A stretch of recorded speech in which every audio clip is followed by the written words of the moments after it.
All right, everybody, I am back with a brand new DC update.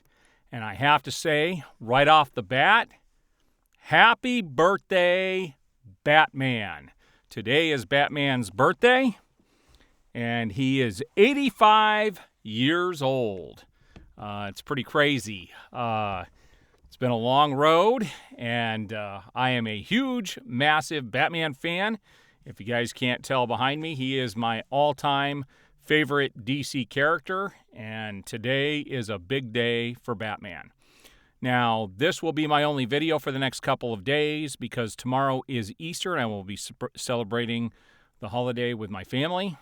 And for you guys who don't know, our president here in the United States did the most ridiculous thing today and announced that they're not allowed to have any religious markings on any of the Easter eggs at the White House this year, and also that tomorrow is Transgender Visibility Day. Officially, he's making tomorrow Transgender Visibility Day. Doesn't even mention Easter. He's basically spitting in the face of all Christians out there, and I think it's my review on that is it's very short-sighted, and I've never seen a more tone-deaf president in my life, not here in the U.S. at any rate. All right, guys, so let's get into the DC stuff here today.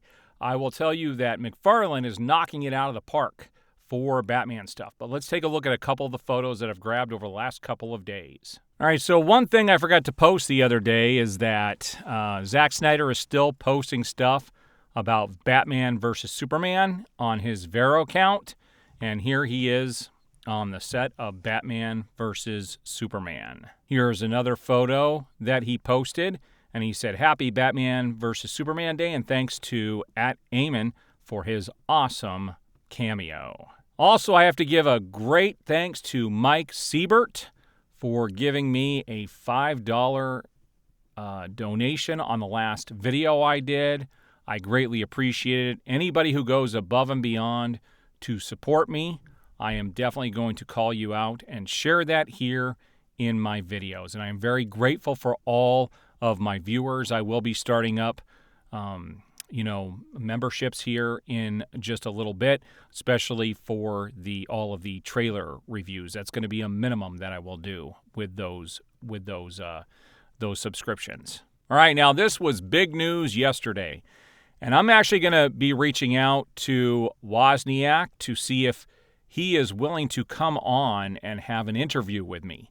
I think that's going to be the first person that I reach out to. I want to find out. I don't know all the ins and outs of this story, but I would like to hear it directly from Chris Wozniak himself, and I'm going to see if he's willing to come on my channel for an interview. But it says a judge rules that the Batman was not plagiarized, basically saying Wozniak was wrong for even bringing this lawsuit. He said a lawsuit was filed in 2022 alleging Warner Brothers and Matt Reeves lifted elements from Christopher Wozniak's story, The Ultimate Riddle. The judge also says his story is a clear and blatant copyright infringement of DC characters.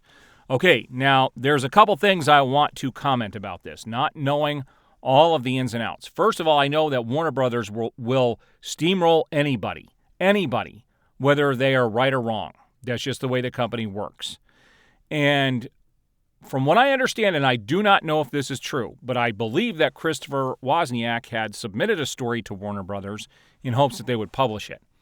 So to say that that is a blatant copyright infringement of DC characters would be wrong if he specifically wrote it to bring it to the studio. That's what I've read in the past. I do not know if that's true. Again, I want to have him on my channel to do an interview to find out the ins and outs. Now, the judge, during this, I read a little bit about the ruling, and the judge basically said those elements of, the elements of the story are pretty universal in a lot of movies. And he used, I believe it was Star Wars Episode 3 as an example of the same type of story elements, and that Wozniak does not own those. And so we'll see. I want to read more and do some research, but I wouldn't mind having him on here for an interview. All right, so I wanted to show you how bad things have gotten and how ridiculous this is. Back in August 4th of 2021, It said the box office, the Suicide Squad targets $30 million plus opening weekend. Like it was this big thing that they were targeting. Now, granted, that was during the pandemic, but it didn't get that. And it said Batman vs. Superman dominates the box office opening with a $420 million worldwide box office. Think about that. More than 12 times what the Suicide Squad was expected to do. Yeah, big difference. Big difference. We had it all, guys. We had it all at one point, and Warner Brothers threw it away for mediocrity. Now, so there's some stuff coming, and where this is coming from is that Parody Account that I talked about. I'm still going to share this stuff because it's worth talking about. But people are taking this and not realizing that this is coming from a Parody Account. Cinehouse posted this and said, okay, let's address this. Yes, there apparently was a disagreement between Gunn and Reeves about Gunn giving him notes for his movie to the Batman 2. This is the reason for the script delay as well. Reports are saying it's the Aquaman situation all over again. It says DC's The Batman sequel has officially been delayed. New details on James Gunn's big fight with Matt Reeves revealed. I don't know if this is true, guys. All I know is that James Gunn did have a meeting with Reeves at some point to try and fold him into the DCU, and Reeves said absolutely not. And if you notice, Reeves has been very quiet through this whole thing. Now, Jake Gyllenhaal had actually, I didn't know this, but he had auditioned for the part of Batman back when Christopher Nolan was doing his Batman trilogy. And it says here that Christopher Nolan actually called Jake Gyllenhaal personally to say he lost the Batman role. And Jake Gyllenhaal was very surprised.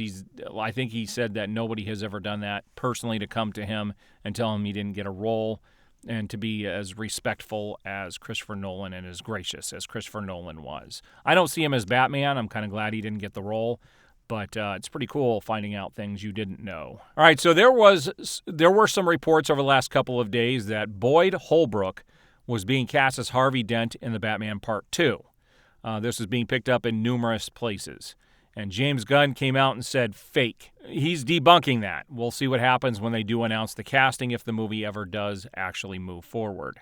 Now, I thought this was funny. This is something I picked up on Facebook, and I grabbed this because we all knew this was happening, but it said, according to Production Weekly, a live-action Constantine film is in active development at James Gunn's DC Studios. According to Production Weekly, a live-action Constantine film is in active development at DC Studios. We all knew this. We all know that Keanu Reeves is coming back for a second Constantine film that is supposed to be an Elseworld story. Now, again, we'll find out if James Gunn tries to take that and make it his own, too. Now we get to look at some McFarlane stuff, which is pretty freaking awesome. So, McFarlane Toys is going to be doing another Batman the Animated Series Build-A-Figure wave, which does raise the cost, but I think it's going to be worth it. I may try to pick up 2 of these so I can actually make the Bruce Wayne figure, but Bruce Wayne is the one you will be building, so the 4 main characters are going to be the Cyborg Batman, you've got Poison Ivy, you've got Phantasm, and Bane.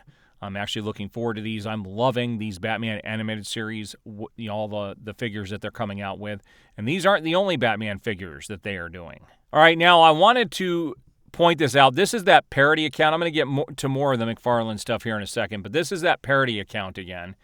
And this was the same account that called themselves, they were using the name of somebody else the other day. Now they're trying to do My Time to Shine Hello. So they're basically taking a lot of the scoopers online and taking their avatars and then changing their name to make it look like them. But you could tell it's them by Comic X Book. If you see at Comic X Book, you're going to know it's that Parody Account. This one says, sources tell me that Warner's media is not happy with how James Gunn's Superman is turning out. Early footage was deemed a dud. The studio reached out to Christopher Nolan and Zack Snyder to potentially take over the shooting and save expenses, but both declined. Guys, I could tell you right off, this is not true. These guys are not coming back to DC with the current regime. They would tell them no, but I don't think this ever happened. They just started shooting Superman Legacy. There's nothing for the studio to really look at just yet. Now, this is a pretty cool... I'm not a huge fan of this Batman movie at all. This is the Kilmer movie. I do like the Robin costume a lot. I may pick it up just for that Robin costume. But this is another Build-A-Wave thing from McFarlane where you're going to build the Nightmare Bat. And we've got the Riddler, who was played by Jim Carrey. We have Two-Face, which was, why am I forgetting the guy's name off the top of my head? You guys know who I'm talking about. You got Chris O'Donnell as Robin, and then you had Val Kilmer as Batman for this film. My least favorite film out of all of them. Now, I thought this was pretty cool. One of the things they're going to be coming out with is the Tumbler. I hope they eventually do this for Batman versus Superman. I would love that Batmobile. This one's pretty cool as well, and it's going to come with Lucius Fox, which is pretty cool. Here's a better look at those figures. Now, if you notice, these are coming out in an entire year from now. And these, why does it say Toys? It's probably the company that brought this, but this is from McFarlane Toys. But yeah, again, these figures are pretty cool looking. I may pick them up just because they're really cool looking, and I really do like that Robin costume. Also, one of the things that are coming out for Batman the Animated Series here is the Joker Mobile. Now, I do know a store right by me that has a bunch of the cycles, the Bat cycles. I actually want to pick one up, but they're $40, and I think that's a little excessive. If it was $29.99, I would pick it up, but they want $40 for it, which is crazy. All right, guys, so there's the DC stuff for the last couple of days. It is very quiet out there. I think with Easter coming up, the studios are just kind of sitting back. We just had Godzilla and Kong come out the other day. I have my review up for that. I'll leave a link for it in the video. And I think they're just sitting back and letting the movie take in the money for that, or letting the studio take in the money for that, and letting that movie shine as much as it can before they announce any more DC stuff. But I actually enjoyed that Kong movie, the Kong and Godzilla film. I thought it was very entertaining, and so did my wife. But you can check out my review for that in the description below. All right, guys, I do appreciate all of the support. I will be back with more updates in the coming future, but I will not be posting anything tomorrow because it is Easter, and I hope everybody has a great Easter weekend, and you guys can relax and spend time with family, and I will see you here on the flip side.